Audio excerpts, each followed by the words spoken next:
ನಿರ್ಬಂಧದ ನೆಪದಲ್ಲಿ ಸರ್ಕಾರ ಹಿಂದೂಗಳನ್ನ ಟಾರ್ಗೆಟ್ ಮಾಡ್ತಾ ಇದೆಯಾ? ಹಿಂದೂಗಳ ಆಚರಣೆಗಳನ್ನ ಹಬ್ಬಗಳನ್ನ ಟಾರ್ಗೆಟ್ ಮಾಡ್ತಾ ಇದೆಯಾ ಸರ್ಕಾರ? ಸರ್ಕಾರಿ ವಸತಿ ಶಾಲೆಗಳಲ್ಲಿ ಧಾರ್ಮಿಕ ಹಬ್ಬ ಆಚರಣೆಗೆ ನಿರ್ಬಂಧ ವಿಧಿಸಲಾಗಿದೆ. ಇದೇ ಮೊದಲ ಬಾರಿಗೆ ಇಂಥದ್ದೊಂದು ಕ್ರಮ. ಯಾಕಾಗಿ ಸರ್ಕಾರ ಹೇಳುತ್ತೆ? ಬಹುಸಂಖ್ಯಾತರ ಮೇಲೆ ಕಾಂಗ್ರೆಸ್ನಿಂದ ಮತ್ತೊಂದು ಪ್ರಹಾರನ ಇದು. ಪ್ರಹಾರನೇ ಏಟೇ. ಸಚಿವ ಎಚ್.ಸಿ. ಮಹದೇವಪ್ಪ ಸೂಚನೆ ಮೇರೆಗೆ ಈ ಸುತ್ತೋಲೆಯನ್ನು ಹೊರಡಿಸಲಾಗಿದೆ. ಸುತ್ತೋಲೆ ಹೊರಡಿಸಿದ್ದಾರೆ ಕರ್ನಾಟಕ ವಸತಿ ಶಿಕ್ಷಣ ಸಂಸ್ಥೆಗಳ ಸಂಘ. ಏನೀ ಸುತ್ತೋಲೆ? ಏನು ಹೇಳ್ತಾ ಇದೆ ಈ ಸುತ್ತೋಲೆಯಲ್ಲಿ?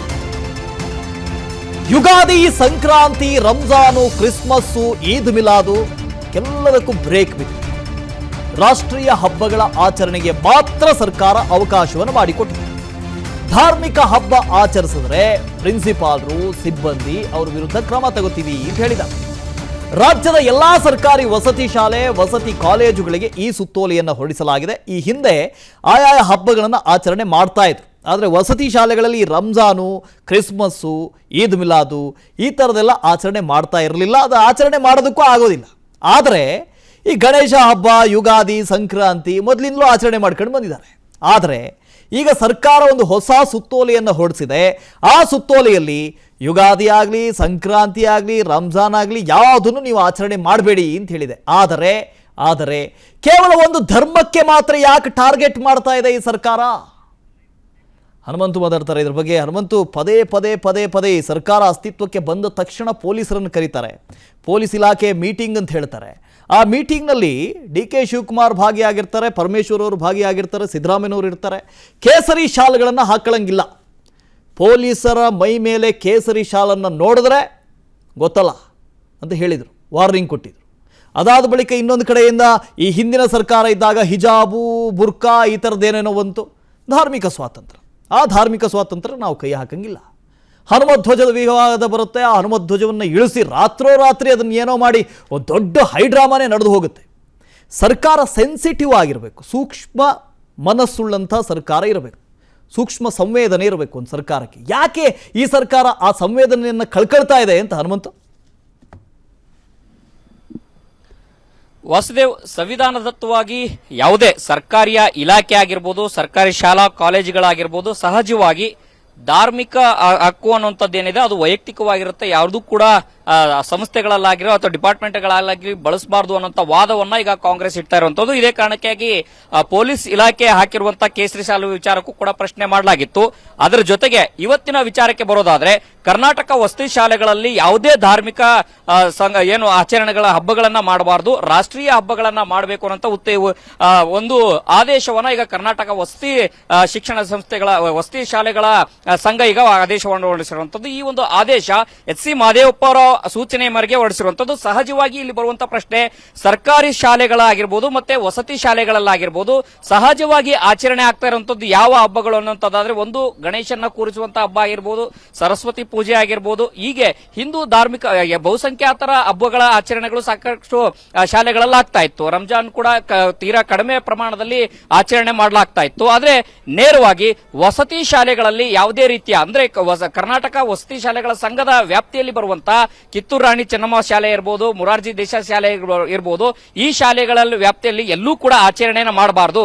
ಒಂದ್ ವೇಳೆ ಏನಾದ್ರೂ ಆಚರಣೆ ಮಾಡುವಂತದ್ದಾದ್ರೆ ಅವರ ವಿರುದ್ಧ ಕ್ರಮವನ್ನು ತೆಗೆದುಕೊಳ್ಳಲಾಗುತ್ತೆ ಅನ್ನುವಂಥದ್ದು ಹೇಳಿರುವಂತದ್ದು. ಸರ್ಕಾರದ ಹಿಂದಿನ ಉದ್ದೇಶ ಏನನ್ನೋಂಥದ್ದು ಕೂಡ ಮತ್ತಷ್ಟು ತಿಳಿಬೇಕಾಗುತ್ತೆ. ಆದ್ರೆ ಅಂತಿಮವಾಗಿ ಪದೇ ಈ ರೀತಿಯ ಸರ್ಕಾರದ ನಡೆಗಳನ್ನ ಚುನಾವಣೆ ಹೊತ್ತಲ್ಲಿ ಎಲ್ಲೋ ಒಂದ್ ಕಡೆಗೆ ಮೈಮೇಲೆ ಎಳ್ಕೊಳ್ಳುವಂತ ಕೆಲಸವನ್ನ ಸರ್ಕಾರ ಮಾಡ್ತಾ ಇದೆಯಾ ಅನ್ನೋಂಥದ್ದು ಒಂದು ಪ್ರಶ್ನೆ ಮೂಡುತ್ತೆ ವಾಸುದೇವ್.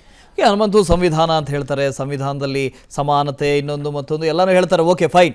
ಆದರೆ ನೀವು ಹೇಳಿದ ರೀತಿಯಲ್ಲೇ ಯಾವುದೇ ಶಾಲೆಯಲ್ಲಿ ರಂಜಾನ್ ಮಾಡಿದ್ದನ್ನು ನಾನು ನೋಡಿಲ್ಲ, ಯಾವುದೇ ಶಾಲೆಗಳಲ್ಲಿ ಈದ್ ಮಿಲಾದ್ ಮಾಡಿದ್ದನ್ನು ನೋಡಿಲ್ಲ, ಕ್ರಿಸ್ಮಸ್ ಆಚರಣೆ ಮಾಡಿದ್ದನ್ನು ನಾವು ನೋಡಿಲ್ಲ. ನೀವು ಹೇಳಿದ ರೀತಿಯಲ್ಲೇ ಯಾವುದಾದ್ರೂ ಶಾಲಾ ಕಾಲೇಜುಗಳಲ್ಲಿ ಗಣೇಶನ ಹಬ್ಬ ಮಾಡ್ತಾರೆ, ಶಾರದಾ ಪೂಜೆ ಮಾಡ್ತಾರೆ, ಆದರೆ ಯುಗಾದಿ ಮಾಡ್ತಾರೆ. ಇಷ್ಟನ್ನೇ ಆಚರಣೆ ಮಾಡ್ತಾ ಇದ್ದಿದ್ದು. ಸೊ ಇದನ್ನು ನೋಡಿದಾಗ ಒಂದು ಟಾರ್ಗೆಟ್ ಅಂತಲೇ ಅನಿಸೋದಿಲ್ವಾ ಅಂತ? ಯಾಕೆ ನಮಗೆ ಈ ವೋಟ್ ಬ್ಯಾಂಕ್ ಬೇಕು, ಆ ವೋಟ್ ಬ್ಯಾಂಕನ್ನು ನಾವು ಓಲೈಸ್ಕೊಳ್ಬೇಕು, ಅದಕ್ಕೋಸ್ಕರ ಈ ಥರದ್ದು ಮಾಡಬೇಕು? ಇದು ಹಂಗ ಇದು?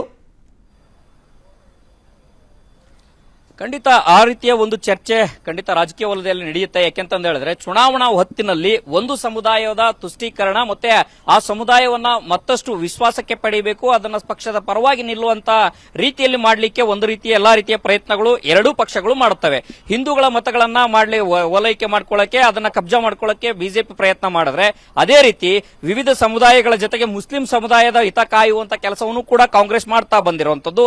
ಎಲ್ಲ ಒಂದ್ ಕಡೆಗೆ ಚುನಾವಣಾ ಹೊತ್ತಿನಲ್ಲಿ ಸಹಜವಾಗಿನೇ ವಿಪಕ್ಷಗಳು ಮಾಡುವಂತ ಟೀಕೆಗೆ ಮತ್ತೆ ಸರ್ಕಾರದ ವಿರುದ್ಧ ಮುಗಿಬೀಳಲಿಕ್ಕೆ ಸಹಜವಾಗಿನೇ ಸರ್ಕಾರನೇ ಮತ್ತೊಂದು ಅಸ್ತ್ರ ಕೊಟ್ಟಿದೆಯಾ ಅನ್ನುವಂಥದ್ದು ಇಲ್ಲಿ ಒಂದು ಪ್ರಶ್ನೆ ಮೂಡುತ್ತೆ. ಆದ್ರೆ ಅಂತಿಮವಾಗಿ ಈ ಇಲಾಖೆ ಕೇವಲ ಈ ಇಲಾಖೆಯಿಂದ ಹೊರಡಿಸಿರುವಂತಹ ಕರ್ನಾಟಕ ವಸತಿ ಸಂಘ ಸಂಸ್ಥೆಗಳು ಹೊರಡಿಸಿರುವಂತಹ ಆದೇಶ ಕೇವಲ ವಸತಿ ಶಾಲೆಗಳಿಗೆ ಮಾತ್ರ ಸೀಮಿತ ಆಗುತ್ತಾ ಅಥವಾ ಸರ್ಕಾರಿ ಶಾಲೆಗಳಿಗೂ ಕೂಡ ವ್ಯಾಪ್ತಿಗೆ ಹೊರಡುತ್ತಾ, ಸರ್ಕಾರ ಯಾವ ನಡೆ ಅನುಸರಿಸುತ್ತೆ ಅನ್ನೋಂಥದ್ದು ಕುತೂಹಲ ಮೂಡಿಸಿರುವಂತದ್ದು. Vasudev. Okay thank you Hanumanth. ಪರಿಷತ್ನ ಸದಸ್ಯರು ರವಿಕುಮಾರ್ ಅವರು ಮಾತನಾಡೋದಕ್ಕೆ ಸಿಗ್ತಾ ಇದ್ದಾರೆ. ರವಿಕುಮಾರ್ ಸರ್ ನಮಸ್ತೆ. ನಮಸ್ತೆ ಸರ್, ಪದೇ ಪದೇ ಸರ್ಕಾರದ ಈ ಥರದ ಧೋರಣೆ ಯಾಕೆ ಅಂತ ಅರ್ಥ ಆಗ್ತಾ ಇಲ್ಲ ಸರ್. ವಸತಿ ಶಾಲೆಗಳಲ್ಲಿ ಇನ್ನು ಮುಂದೆ ಧಾರ್ಮಿಕ ಹಬ್ಬಗಳನ್ನು ಆಚರಣೆ ಮಾಡಬಾರ್ದು ಅಂತ, ಅದು ಒಂದು ಧರ್ಮಕ್ಕೆ ಸೀಮಿತವಾಗಿ ಅವ್ರು ಹೇಳಿಲ್ಲ. ಒಂದ್ ಕಡೆ ನೀವು ರಂಜಾನು ಮಾಡಬೇಡಿ, ಕ್ರಿಸ್ಮಸ್ಸು ಮಾಡಬೇಡಿ, ಶಾರದಾ ಪೂಜೆನೂ ಮಾಡಬೇಡಿ, ಯುಗಾದಿನೂ ಮಾಡಬೇಡಿ ಅಂತ ಎಲ್ಲಾ ಧರ್ಮಗಳಿಗೆ ಅನುಸರಿಸುವಂತೆ ಅನ್ವಯಿಸುವಂತೆ ಹೇಳಿದಾರೆ. ಬಟ್ ಯಾಕೆ ಒಂದೇ ಧರ್ಮ ಅಂತ ಇಲ್ಲಿ ನಾವು ಟಾರ್ಗೆಟ್ ಮಾಡಬೇಕು ಅಂತ? ಈಗ ಯಾವುದೇ ಧರ್ಮ ಬೇಡ ಅಂತ ಹೇಳಿದಾರಲ್ಲ. ಅಂದ್ರೆ ಈ ರಾಜ್ಯದಲ್ಲಿ ಒಂದ್ ರೀತಿ ಟಿಪ್ಪು ಸುಲ್ತಾನ್ ಸರ್ಕಾರ ಆಗಿದೆ ಇದು.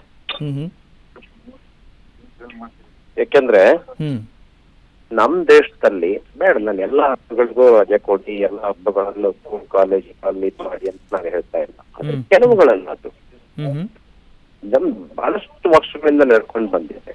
ಅವುಗಳನ್ನೆಲ್ಲ ಬಿಟ್ಟು ಈ ತರ ಸರ್ಕಾರ ಸರ್ಕ್ಯುಲರ್ ಹೊರಡಿಸ್ತಕ್ಕಂಥದ್ದು ಸರಿಯಲ್ಲ.